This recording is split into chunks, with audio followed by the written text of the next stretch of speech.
Hey everybody, Blake here. Last month, David and I put out a call to all of our listeners to give us a call. We set up a Google Voice number that you could dial and leave a message. And one of my favorite people, Heather Smith, heard that and sent us a message. So the following is an update from Heather Smith on the state of COVID-19 down in Australia. She's based in Brisbane. Heather is the host of the popular podcast, Cloud Stories. So if you haven't subscribed, definitely check that out. Search Cloud Stories, Heather Smith, and give it a listen. I hope you enjoy this update from Heather Smith.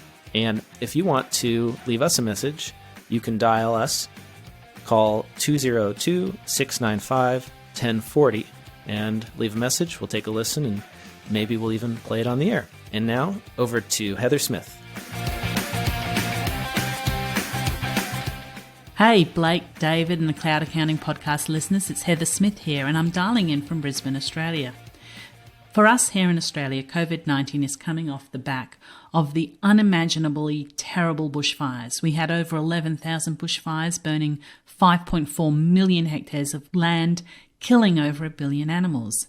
As a country, Australians were quite frazzled recovering from these bushfires when the coronavirus started emerging. Here are some snippets about what's been happening here. There have been measures limiting interaction which have gradually become more restrictive through the month of March. From midnight tonight, 30th of March, indoor and outdoor meetings are limited to 2 people with some exceptions, and on-the-spot fines enforcing them. Plus, many states have closed their borders. Federal Parliament has passed 2 packages worth over $17 billion in a response to the outbreak of the virus, plus individual states have been announcing their own packages. Some of these stimulus packages are tied into what the business will report to the tax office, so what they will report, not what they have, what they will report.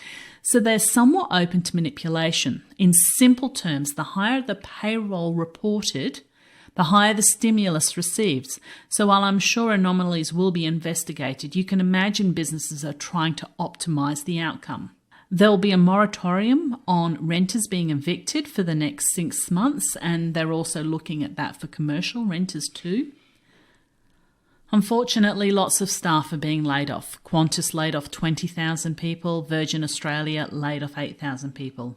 Though, as we head into lockdown, it's not all doom and gloom. The buzzword seems to be pivot. Retail shops are closing down, though notably, weirdly, this has not actually been enforced by government, but they are closing down and they're pivoting towards online sales.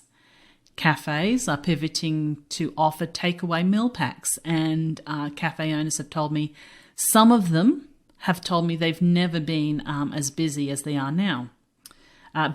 Butchers have told me in the last 2 weeks of sales have been equivalent to a year's worth of sales. And I also know of crocodile spotting helicopter tours who have pivoted towards helping farmers muster their cattle.